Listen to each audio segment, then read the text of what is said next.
A gente está tentando fazer tudo bem dinâmico para não te cansar.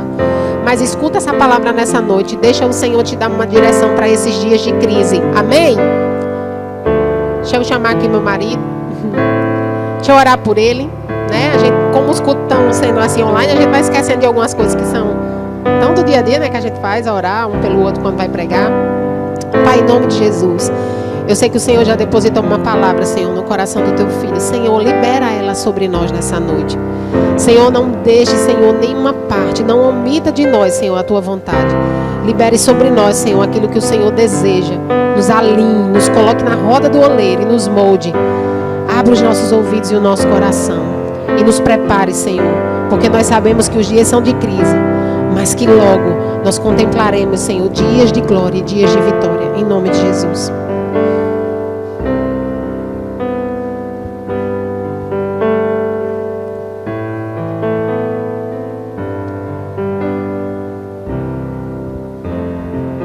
Graça e a paz do Senhor Jesus a todos, vocês que estão nas suas casas, juntamente conosco, assistindo esse culto ao Senhor. Nós começamos aqui a declarar tempos de esperança. Vivemos em dias de crise, mas nós temos uma esperança. E essa esperança, nós sabemos que essa esperança, ela está somente nas mãos do nosso Abba, do nosso Pai, do nosso Papai. Ele que tem no controle todas as coisas em suas mãos. Nós iremos falar hoje de esperança em tempos de crise. E se você tem esta esperança, se você perdeu todas as coisas, se a situação está difícil, se está doendo, se você está em crise emocional, em crise espiritual, mas se você ainda tem esperança em Deus, eu digo uma coisa para você, que não está faltando nada, pois se você tem esperança naquele que é o Deus Todo-Poderoso, você tem esperança no ser sobrenatural e supremo, o nosso Deus. Eu quero liberar uma palavra nas nossas vidas hoje.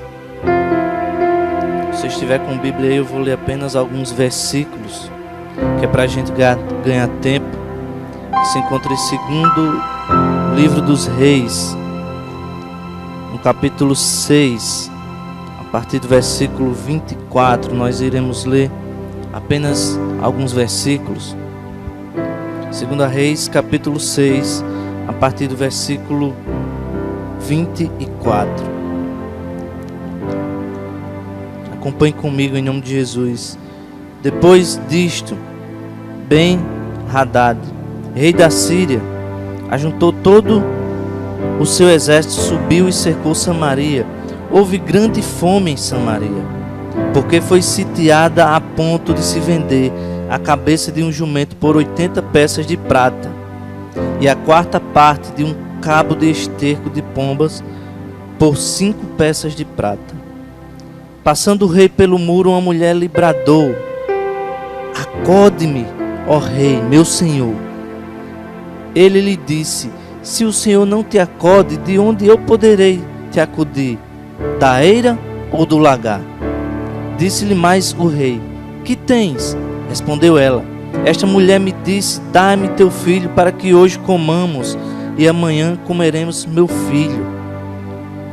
Cozemos, pois, meu filho e o comemos. Mas dizendo-lhe eu no dia seguinte: dai-me teu filho para que o comamos, ela o escondeu. Ouvindo o rei as palavras da mulher, rasgou suas vestes enquanto passava pelo muro. E o povo viu que ele trazia pano de saco por dentro sobre sua carne. Então ele disse: assim me faça Deus, e outro tanto, se a cabeça de Eliseu, filho de Safate, hoje continuar sobre seus ombros. Queridos, nesse texto que nós acabamos de ler, durante os ministérios de Elia e Eliseu, o povo vivia sobre constantes ataques. Dessa vez, o rei Ben-Hadad, ele pretende atacar Samaria, que era a capital na época. Mas esse ataque ele não seria fácil, porque essas cidades, elas eram muito bem protegidas, fortificadas, com grandes muralhas, como nós vemos no caso de Josué, capítulo 2, no verso 15, a casa da Raabe, que escondeu os espias, ela era em cima da muralha. Então isso quer dizer que essas muralhas não era apenas um murozinho normal, como nós estamos acostumados a ver, mas eram muralhas tão fortes e altas que dava para construir casas em cima delas. E a única maneira, queridos, de destruir uma cidade como essa, ou de afetar, de provocar alguma coisa de ruim nessas cidades, era sitiando, ou seja, ficando ao redor dessas cidades. E foi o que aconteceu. O rei da Síria levou todo o seu exército e cercou a Samaria, de forma que Samaria ela ficou sitiada, porque os sírios eles sabiam que não tinham como derrubar aquela muralha, porque para derrubar uma muralha como aquela levaria tempo. Então dava tempo para os arqueiros, para os soldados lá de cima daquele muro atirar suas flechas, muitas das vezes flechas flamejantes, e assim dispersar o exército. Mas eles tinham um plano diabólico, eles tinham uma estratégia que era de sitiar aquela cidade, e foi o que de fato aconteceu. Eles sabiam que não poderia lutar contra um muro, mas eles sabiam que de fora eles poderiam atacá-los. Como? O principal fator que poderia atingir o povo de Samaria nesse momento era a escassez. O que poderia acontecer é que eles saíam para comprar comida, para conseguir provisões, medicamentos, seja lá o que fosse, eles precisariam sair. E se eles saíssem, eles seriam atacados. E como eles não queriam eles não queriam receber esse ataque, eles ficaram lá nesse cerco. E o que aconteceu é que esse cerco foi tão terrível que a coisa ficou muito difícil. Instalou-se uma crise em Samaria, de tal modo que aquela cidade começou a se alimentar de coisas impuras, de coisas com pouco valores nutricionais. Ou seja, a crise ela foi instaurada em Samaria. Nós estamos vivendo hoje em dias de crise, em tempos de crise. Crise de tal maneira que nós não sabemos, querido, como é que vai ficar a situação. Nós estamos fazendo uma comparação aqui a várias potências mundiais que em um sentido figurado tinha a sua grande muralha, seu grande poder aquisitivo. Mesmo assim, não conseguiram se livrar dessa crise em que nós estamos vivendo. De fato, nós estamos vivendo uma crise. E o que aconteceu com Samaria? Naqueles dias eles começaram a se alimentar de 3 tipos de alimento, visto que não tinha alimento. Então veja bem, queridos, nesse tempo, uma das maiores armas que o inimigo usa contra nós ainda são as distrações. As distrações, além de estar ocorrendo toda essa crise, essa pandemia, ela tem nos afetado, eu digo por mim mesmo. Às vezes nós estamos distraídos. Eu esses dias estava percebendo que eu estava muito distraído com muitas coisas que não era para estar. E o que acontece quando um crente ele fica distraído? Samaria, ela não tinha alimento que costumavam se alimentar. E quando nós estamos distraídos, nós se alimentamos de coisas que não convém que a gente se alimente. Então, eu quero aqui, nesses 3 tipos de alimento, trazer uma palavra do Senhor para nós esses dias. Coisas que nós não devemos fazer. Não devemos nos distrair esses dias. Então, a primeira coisa que eles comiam era a cabeça de jumento, e jumento era um animal impuro na lei de Moisés. Mas eles tinham que se alimentar daquilo, senão eles iam morrer de fome. Então, quando as distrações elas vêm de encontro às nossas vidas, a verdade é essa, que nós estamos muito distraídos com tanta coisa, tanta notícia ruim, tanta gente morrendo, sistemas de saúde do nosso país superlotado, sem vagas para os seus doentes. Eu estava vendo uma matéria esses dias em um canal de televisão, a situação que está a cidade de Macapá, no Amapá. Eles estão numa crise tão terrível que os doentes eles estão morrendo nas UBS.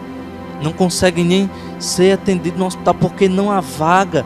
E ainda as UTIs que estão disponíveis não têm sedativos para poder manter as pessoas entubadas. Então nós estamos em crise. O que nós não podemos fazer nesse momento, em nome de Jesus, é se distrair. Porque quando nós se distraímos, nós paramos de se alimentar. Nós paramos de se alimentar da palavra. Nós paramos de se alimentar do secreto. Nós paramos de orar e nós começamos a se alimentar.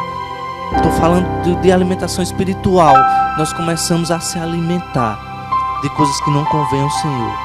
Então, como Samaria estava se alimentando de cabeça de jumento, uma coisa que é uma comida impura naquela época. Impura. Creio que até para os dias de hoje não vejo ninguém comendo jumento por aí. Só se os açougueiros estiverem vendendo enganado aí, dizendo que é boi, né? Cuidado para você não estar comendo carne de jumento. Só para você rir um pouquinho, mas vamos voltar para cá. Então, queridos, o que é na visão espiritual a cabeça de jumento? São coisas impuras. Quando você para de se alimentar das coisas que Deus oferece, do maná que o Pai manda fresquinho do céu, você começa a se alimentar de impurezas, pecados. Começa a ver coisa que não deve, se distrair com notícias que não vai lhe fazer crescer em nada, que não vai te edificar em nada. Você começa a pecar, a ver coisas imundas, praticar coisas imundas, quando você começa a dar lugar à distração. E o segundo tipo de alimento que aquele povo começaram a comer foi esterco de pombo. E esse alimento, querido, era um alimento de pouco valor nutricional, porque já era um alimento que era digerido. E nós sabemos que pombos, eles se alimentam mais de coisas vegetais. Já não tem tanto valor nutritivo assim. E ainda era processada ali dentro dele. E aquilo não tinha nenhum valor nutricional. Era preciso muito esterco de pombo.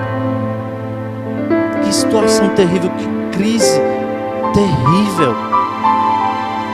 E sabe o que é isso na visão espiritual? São coisas prontas, coisas que não vão te oferecer tanto valor nutricional.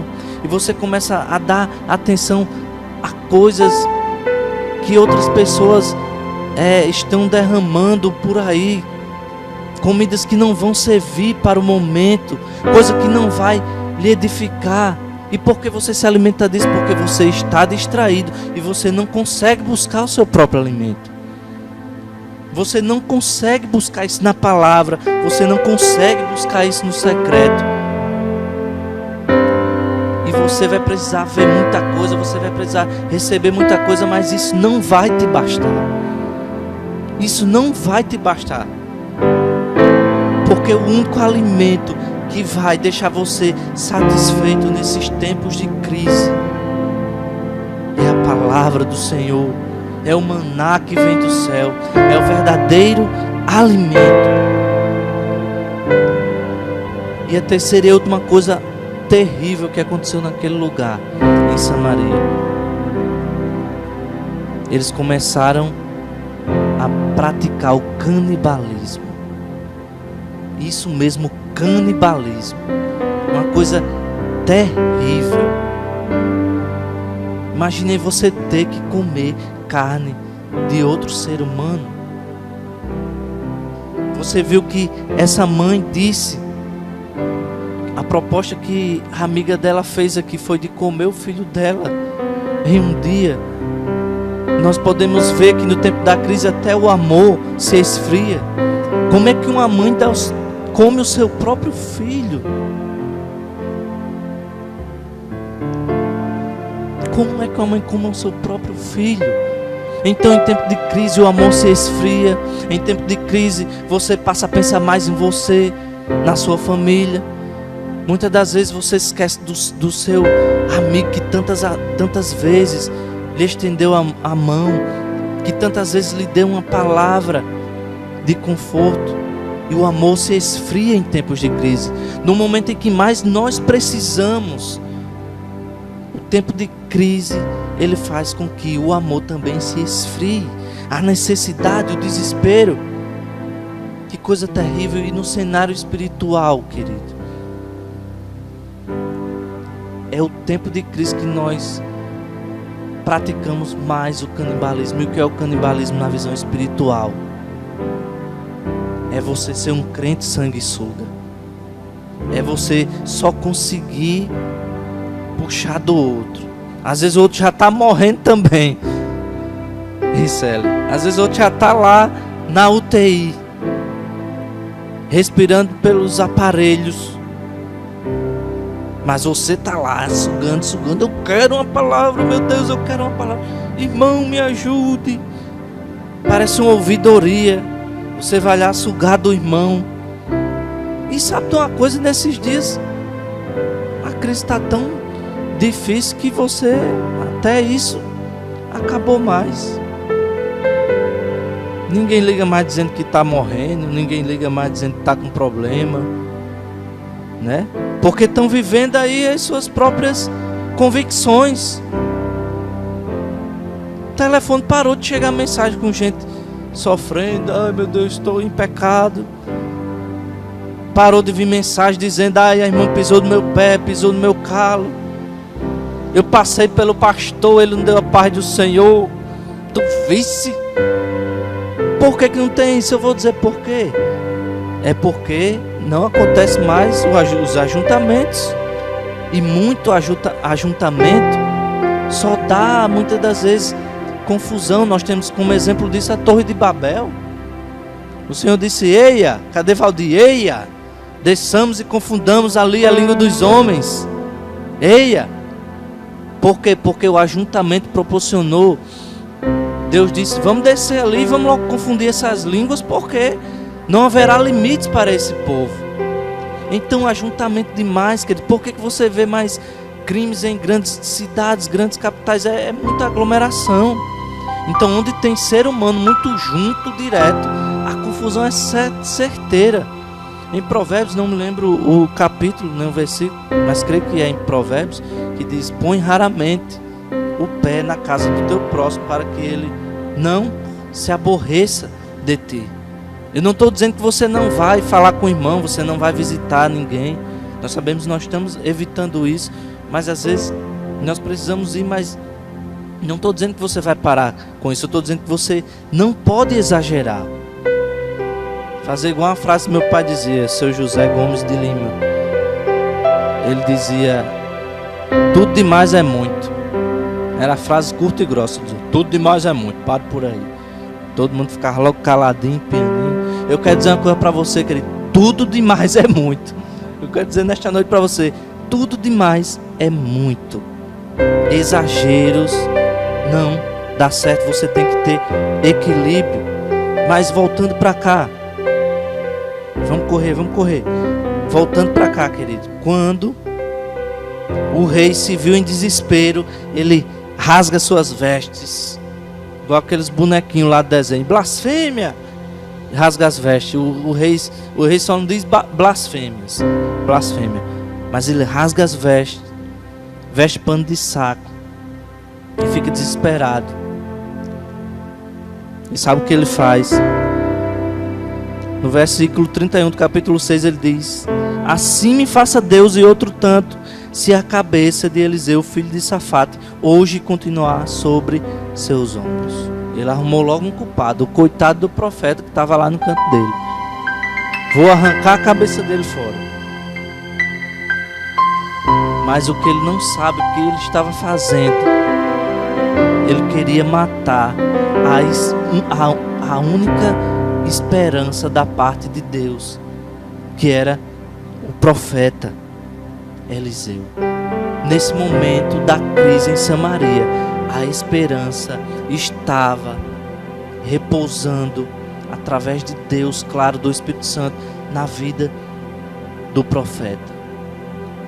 Quantas vezes nós queremos matar a esperança? Bem diz aquela frase, a esperança é a última que morre, mas na verdade essa frase não é assim. Porque a esperança nunca morre. A esperança nunca morre, principalmente quando a esperança, ela vem de Deus, ela vem do alto, ela nunca vai morrer. E o que aconteceu? Ele foi para tirar satisfação com o profeta. Mas só quando ele chega lá, o que aconteceu? Eliseu falou: ouve a palavra do Senhor, assim diz o Senhor, amanhã, quase esta hora, 1 medida de farinha e 2 medidas de cevada serão vendidas por um ciclo à porta de Samaria. Isso é o primeiro versículo do capítulo 7. No versículo 16 do capítulo 7 diz: então o povo saiu e saqueou o arraial dos sírios, de modo que tanto 1 medida de farinha como 2 medidas de cevada passaram a ser vendidas por um ciclo, conforme a palavra do Senhor. Eis que a palavra do profeta, ela se cumpriu. Então, a esperança que havia no profeta, ele liberou e se cumpriu, e aquele povo ficou livre daquele cerco e começaram novamente, refizeram um caminho, começaram novamente a se reerguer. Pessoas que estavam sofrendo com a desnutrição, eu creio que começaram a se alimentar normalmente e começaram a criar vida. A palavra do profeta, ela gerou vida. Então eu declaro nesta noite que o Senhor vai gerar aí no seu coração a vida de Deus. Imagine bem, se já é difícil uma situação dessa, quando você é a esperança, porque você, homem de Deus, você, mulher de Deus, é a esperança nesses dias de crise. Você é essa esperança. E é difícil quando alguém quer matar essa esperança. É difícil quando alguém quer lhe impedir de caminhar. É uma situação difícil, mas é muito mais difícil quando você, que é a esperança, você decide cometer um suicídio. E sabe como é que você comete suicídio? É dizendo: rapaz, eu vou desistir. Rapaz, eu vou deixar minha família. A crise está grande, a crise está pesada. É quando você decide se separar de sua esposa por motivos que ninguém consegue entender. É quando você muitas das vezes quer se render, não se renda. Ainda há uma esperança para a tua vida. Nós estamos vivendo esses dias sem saber o que vai acontecer. Mas eu digo uma coisa para você que está em casa nesta noite. Ainda resta uma esperança. E essa esperança está nas mãos daquele que tem todo o poder. Ele vai mudar a tua história. Ele vai reacender a chama do Espírito Santo na tua vida. Erga a cabeça. Não perca a esperança. Não queira cometer um suicídio espiritual. Não se dê por vencido nesta noite. Levante-se, erga a cabeça. Você faz parte do reino. Então você é um soldado. Você representa a esperança nesses tempos de crise. Eu sou uma esperança. Você é uma esperança. Então não desista. Não sepulte os sonhos. Sonhar é bom. Não jogue os projetos fora. Creia que isso tudo vai passar e a coisa vai mudar.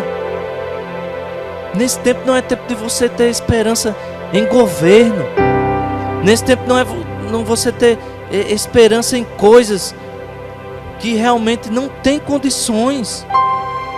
Nós oramos pelo futuro do nosso país. Nós oramos pelos nossos governantes, porque isso é bíblico. E nós muitas das vezes precisamos nos posicionar. Mas a nossa esperança não está no governo. Nossa esperança não está nas autoridades, nenhum tipo de poder terreno. Nossa esperança, ela está nas mãos daquele, do Deus Todo-Poderoso. Então faça como profeta. Então faça como Eliseu, que estava sendo ameaçado de morte pelo rei. Faça como Eliseu, em vez de você ficar aí chorando. Ai meu Deus, eu estou fraco. Eu também passo dias difíceis, minha família, minha esposa. Mas nós vamos nos levantar e tomar parte nessa guerra. Nessa briga nós vamos se reerguer. E nós vamos fazer como profeta. Ao invés da gente se render, de recuar, nós iremos profetizar tempos de paz. Nós iremos profetizar. Nós iremos ver essa esperança pela fé. Nós temos essa esperança. Nós iremos ver essa esperança, ela se cumprir. Nós iremos declarar, assim como Eliseu declarou alimento para aquele povo. Eu quero que você nesta noite declare que você vai ser essa pessoa. Eu quero que você declare que você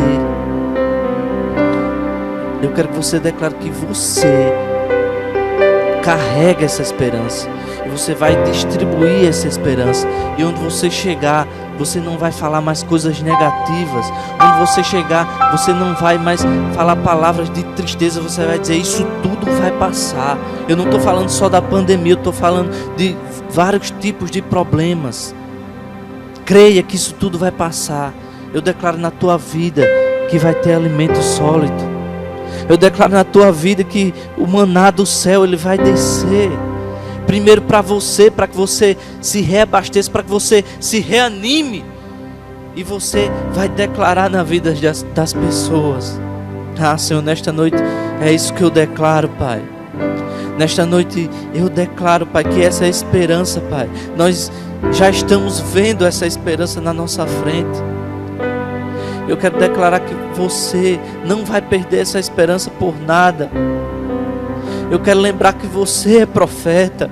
Eu quero lembrar que você é um guerreiro. Eu quero lembrar que você é um pastor. Eu quero lembrar que você é um diácono. Eu quero lembrar que você, seja qual for o seu dom, seja qual for a sua função, como instituição e como reino de Deus, eu quero declarar na sua vida que você vai receber alimento esta noite. Então a nossa fé, ela não está firmada, queridos, aqui nesta terra, mas ela está firmada nas mãos do Todo-Poderoso. E Deus vai fazer na tua vida esta noite. Minha fé não está firmada nas coisas que podes fazer. Oh Deus, Eu aprendi a te adorar pelo que é. sim, Deus. Dele veio sim o amém, somente dele, mais ninguém. Nossa esperança está nele. A Deus seja Oh, aleluia. o louvor.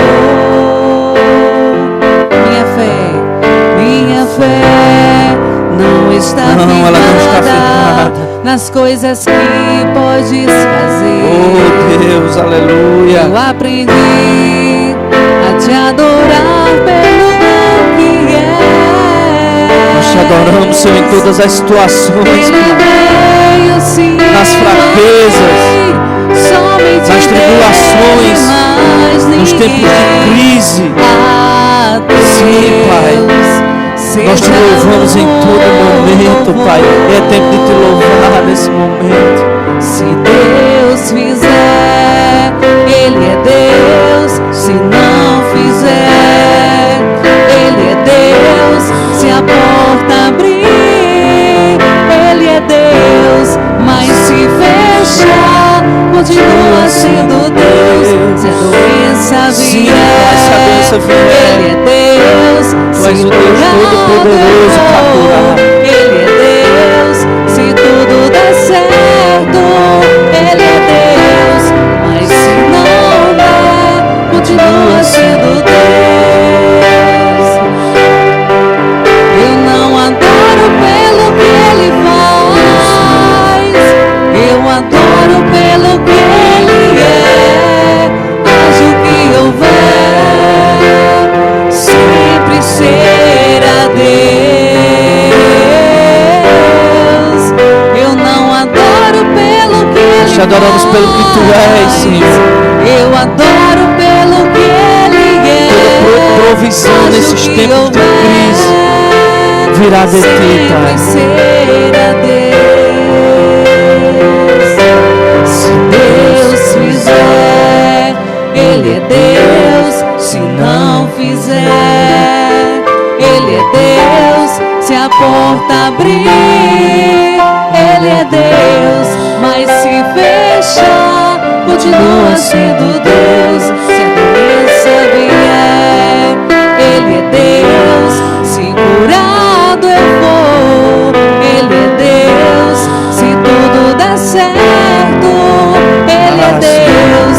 Mas se não der, continua sendo Deus. Sim, Pai, nós iremos Te adorar, Pai, em qualquer circunstância, Pai.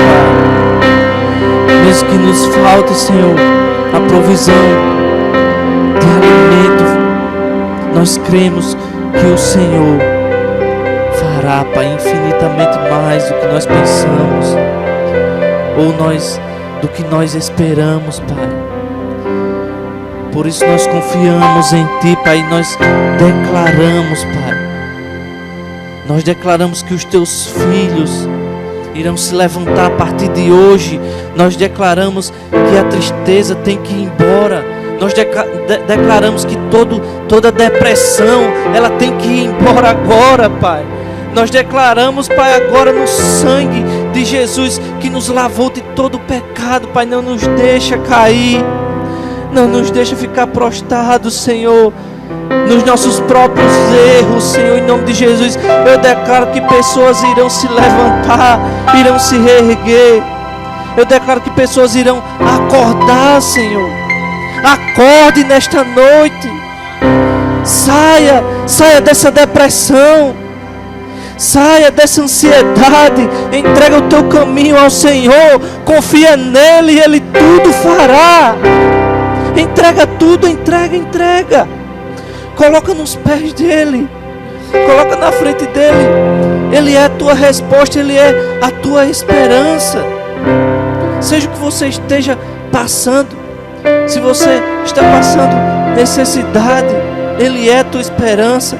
Se você está em pecado, se você errou, Ele é a sua esperança. Em todo tempo Ele não desistiu de você, é você que desistiu dEle. Acorde, é você que desistiu dEle. Ele não desiste de ninguém, porque Ele é Deus. O amor veio dEle. O amor veio de Deus, foi Ele que inventou o amor. Então não se julgue, não diga que não há esperança para você, não diga que não tem volta. Enquanto você estiver aqui, a porta da graça, ela não vai se fechar para você.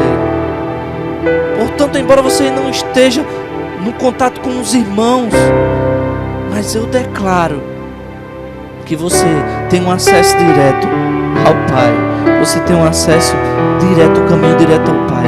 Então a sua esperança não é nada além do Senhor. Receba isto nesta noite, em nome de Jesus. Eu declaro na tua vida.